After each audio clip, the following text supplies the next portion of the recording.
everyone. Welcome to the Quantum Bridge again. We have Sinead back for the third time it is now. Welcome back, Sinead. How are you? Thank you. You doing well? Yeah. I'm very well, yes, thank you. How are you? Good, thank you. And how are you, Casper?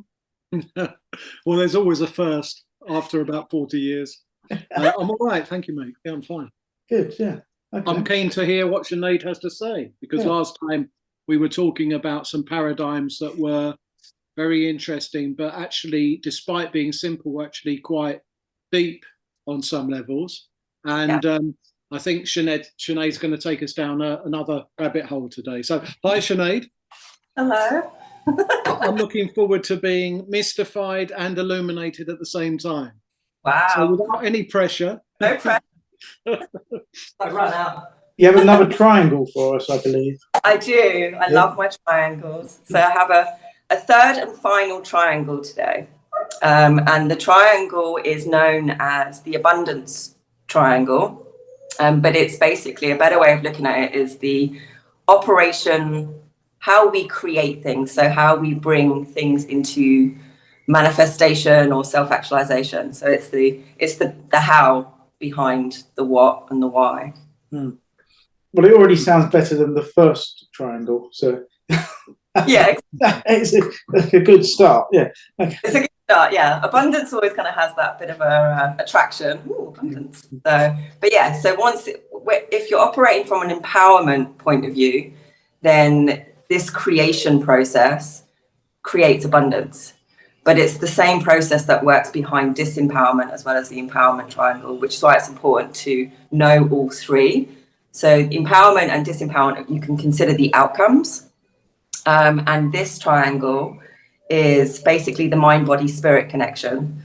So the spirit works on desire. That's how the spirit is driven. So it's driven by our desires.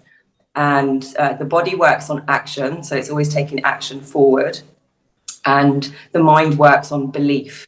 So it's understanding the operating model of each of those three that are part of us as humans. So when there's dysfunction or dysregulation, then you can easily see how creation in the middle also comes out dysfunctional, distorted, because all of these things then are working in a dysfunctional way. So the belief system is working dysfunctionally, the desires are distorted, and the body is taking action in a dysfunctional way.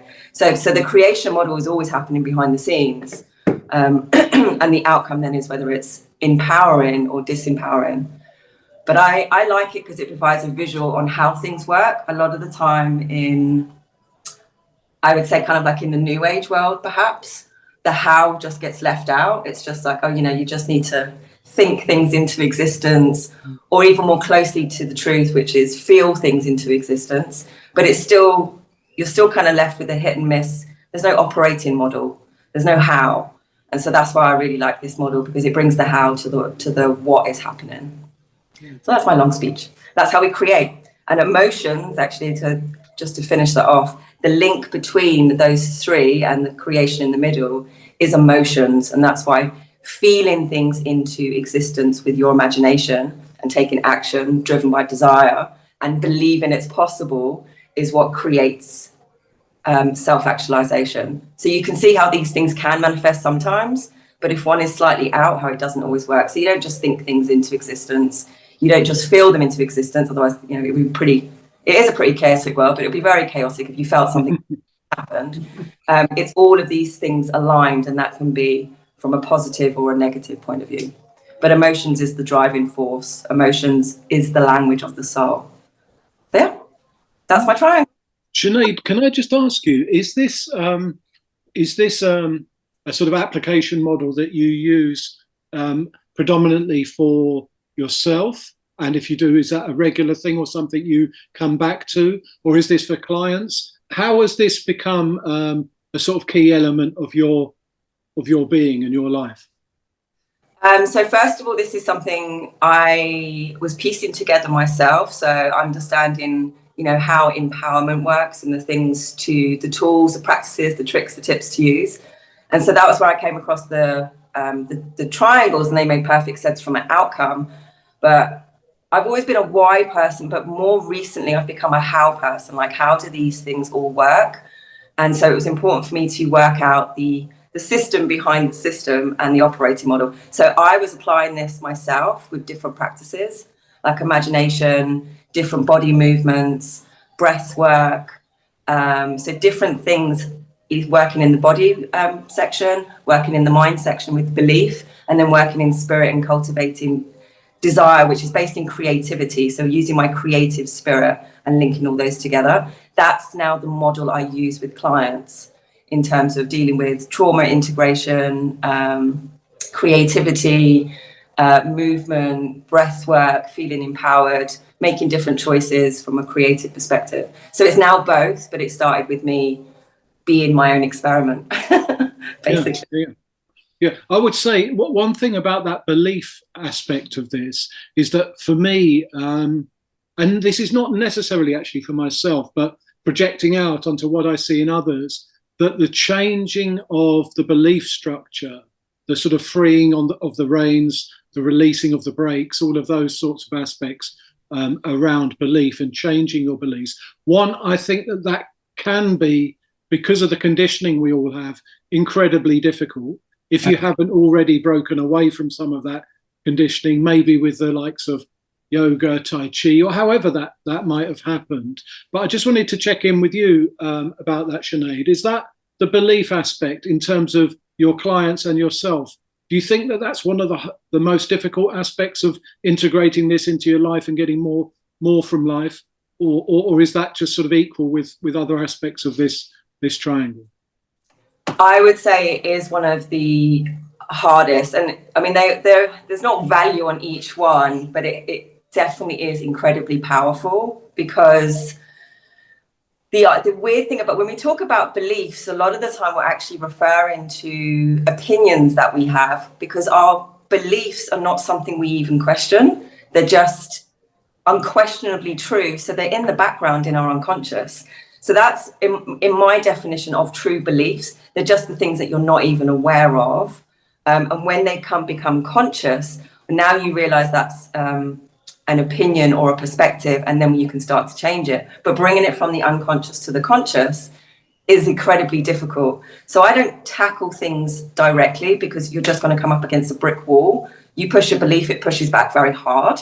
So I would invite, like, we know that over the last 3 years we've seen that. It's just, how can you not see? People do not see what they don't want to see. That's the belief system, from a positive and a negative. So I work in the imagination. So it takes away the pressure of believing something is true or not. It's like, well, this is just it's just an imagination process. So in the imagination world, anything is possible. So it takes someone out of their belief system and puts them in the imagination feeling process. And that's how you start to tackle beliefs, because now they suddenly have a felt experience of something. And that is incredibly powerful. So in that imagination process, you're pulling all three together again. The creative spirit, the body, because it's feeling like it's taking these actions, even though it's in the imagination. And then the mind, you're coming out somewhat of the belief system, because anything is possible in the imagination world. So that's how I tackle it. I wouldn't advise tackling beliefs head on, because you're never actually dealing with the true belief anyway, because you don't know what it is. Yeah. I've heard it described before, belief as sort of thoughts you've been thinking for a long time. And therefore it's sort of thoughts that, as you rightly point out, have become so much part of you that they can be parked somewhere else. For good reason, probably, actually, because, you know, maybe they were thoughts you've been thinking a long time, become beliefs because they, or at least the ego believes that you're being shielded or saved from something. Mm-hmm. So I like the aspect that you're talking about, getting to that later integration part by tackling other aspects of, in this case, the triangle. It's nice that you've sort of said, well, you don't need to, exactly as you're saying, we've all come across people, and look, I have to confess, maybe I'm one of those people to other people where they're trying to extract something from me because to them it's blindingly obvious. And yet our series of beliefs and that conditioning is so strong that we're not even noticing that our reaction actually isn't our authentic self reaction. it's something quite different. So is that the sort of thing you're touching on by saying you're having to come to this from a slight angle, because it can be like having the rug taken away from you in some. Absolutely. So it's trying to tackle beliefs head on is just like a battle of wills, and it's just both are going to lose. But also, that's just how the mind works. Like the operating model of the mind is belief, and it's not positive or negative, but the outcomes can be either. Like we have to believe in this Maya to experience it. It doesn't mean it's not real. Like that's the paradox of this.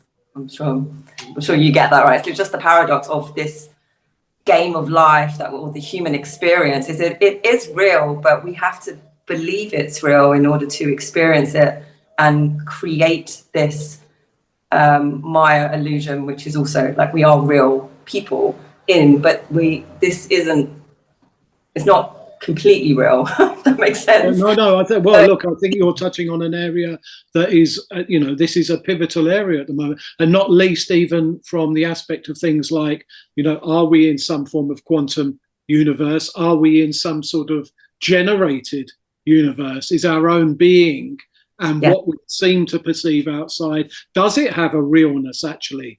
Is it really tangible? Or is it just that this operating system can interact with that one in a way that makes things feel solid? So I think you're touching on an area that, again, something we can talk about another time, but is particularly prescient at the moment.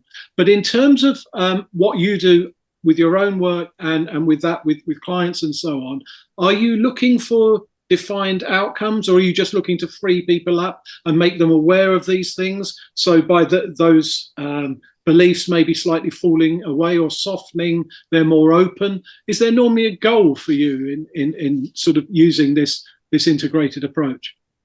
Yeah, a lot of the clients I work with, I would say, suffer with anxiety or trauma. So what we're really talking about is shadow work, so integration of the lost parts of people so that they feel whole. So the outcome is you do feel free, you feel more courageous to make the choices of, to create the life that you actually want. But that, sounds a little bit fluffy. What we're actually dealing with is fear and anxiety and, not living the life that you want to live, which a lot of people are doing. But it's tackling the anxiety, it's tackling the nervous system, and then it's imagining what is possible, and it's just creating more wellness from a mind, body, and spirit perspective. And Gary, you felt the chains of these aspects of being held back by not always feeling abundantly confident in certain areas, but at the same time having the strength of will to face some of these fears and so on. Would that sort of approach, more than those lines you've been down historically, to deal with these sort of aspects that do hold you back in some respects, or have? Can you sort of see how those things might help unlock certain aspects of yourself? I can now, yes. For the best part of 50 years, no. It's been a struggle, because on the whole, I've been mostly doing it just by myself through sheer determination that there must be a better way of existing. So it's, and I know a lot of people say this, obviously with everything we've been through more recently, that, you can look at it, again, it is always perspective. You can look at it, well, that was terrible. It's like, yes, but it also, for someone like myself, was, like a kick up the backside to, what am I going to do with this? And become more empowered and say, well, I've had enough, and use that energy to actually overcome some of this. I have to say, I had, at the start of that whole madness, let's say, I wasn't scared of that. I was scared of the authoritarianism coming in, and talk about whatever you want to call it, a spiritual cleansing or something. I mean, the fear stuff, I guess from decades, I had it sort of all cleared in one go, but it was messy. Yeah. Yeah, it was afterwards. I thought, wow, I had to let all that go and just find the strength somewhere, to and then from that, I've just built on that. And there is that, I noticed that common thing of feel the fear and do it anyway, which is why I'm now sitting here. So it's gone through, so it's another learning curve for me. I'm like, oh, okay, can you do this? It's like, Coming back to what Sinead just said about beliefs, though, do you think that a lot of the reasons that you were held back is that you had belief reinforced on top of belief reinforced that we're all saying it's dangerous to step outside of this comfort zone, to the point where you actually thought that those beliefs were you? When I think that what part of what Sinead might be saying here is, we're trying to uncover the more authentic self that doesn't have those same limitations. Your original self, or even as a child, the original you, didn't suffer from that many layers, compounding layers of these quote unquote, no, I don't really want to call them negative, but just these beliefs. It's tricky. It wasn't, I wouldn't say so much beliefs. I think for me, I just found it, I could only be authentic, but the authentic me didn't feel like it fit into this world. So I was constantly at odds with it, just thinking, this is weird. I cannot fit in here. I don't, it's tricky, I felt it basically invisible. So to most people, and it's a common thing. I think if there's two phrases that was said to me throughout my life, one is the old "cheer up, it might never happen," and they'll tread on my toe or something and say, "Sorry, I didn't see you there." And it's so common. I thought maybe they can't. It's. Sinead, do these aspects that Gary's talking about here, does this sound peculiar to Gary, or is this the sort of thing that you might, in some guise or shape or form, come across in the work you do? Yes, I come across it a lot, and it resonates a lot with my own journey and story as well, particularly the word invisible and not fitting in, like just not fitting in anywhere. And then that creates its own belief. Doesn't sound like the right word because it's your literal experience, but it's like you don't fit in anywhere. So where are you able to express your authenticity? And no one sees you anyway.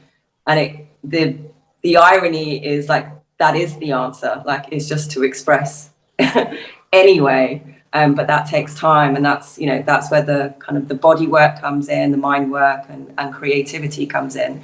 And then you just don't care so much about what people think or where you fit. And then you start finding your tribe anyway. Like, again, it goes back to the paradox of the universe. It's like, it's not that you don't give a shit about anything. It's just, people's perspective of you, particularly if you don't even know them or they haven't got to know you, like, it's irrelevant. It's just like, that's their belief. And then the more you start expressing and becoming yourself, that resonates out, and you do start attracting, people on the same wavelength. It's not even that you have the same perspective, but you have the same awareness, you have the same or similar desires and goals and, wants for humanity. And those are the people you start attracting, the people who've got a different perspective on the world. But it takes stepping up and just being who you are and expressing it, not to anyone in particular, and not trying to fit in. But I spent most of my time trying to work out where I fit, and it was just exhausting. And then things started to change when I realized just to not do that anymore, just to be myself. Yeah, absolutely. Can I just, another area, and actually, because at some point we're hopeful that we're all going to speak about sort of the martial arts journey, the ego, the spirit, all those areas with you. How important do you think the whole physiological, if we take it that we actually do have a chemical body to some degree, but that aspect of things is feeding into all of this sense of, which I think ultimately we're all getting at, is this sense of feeling authentic and being whole and whatever. So just if we assume those things actually exist, right, and that we exist for a moment, the physiological aspect of it, the doing of things, the chemicals that are released during doing just exercise per se, and then maybe even certain movements and certain breath work and whatever. How, for you at least, Sinead, maybe it's easiest just to start with your own felt experience, how pivotal are they as aspects of this moving to that sense of wholeness? Yeah, it's huge. Coming back into the body is a massive shift. You know, that's where the emotions, the feelings are, the nervous system, that is, everything is an inside out. So the body is always reading the outside world and the inside world. If that's dysregulated, then it impacts everything.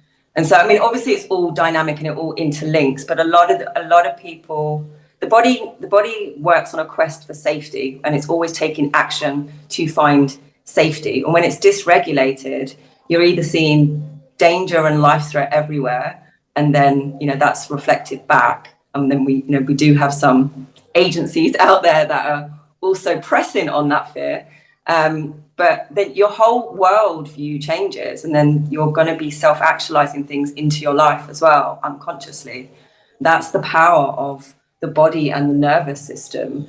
Is you literally either feel safe or you don't, and then your world is going to be created around that. So it's incredibly important to get the body in a natural state. It's not like you just remain in a state of safety, because if there's threat, your body needs to respond, but then it goes back to homeostasis. So it works dynamically, and a lot of people are stuck in either danger mode or, you know, life threat in the freeze, and they're trying to function from that place, but at this point they don't even know any different, because it's just been their quote unquote norm for so long. And then you have like the shit show of the last 3 years, where you can really see it on a collective level, that it just took, you know, well, I mean, obviously it was quite well planned, but there was just a collective chaos, without people really being able to look or to see or to question what is underneath, because they're at that heightened state, and there's no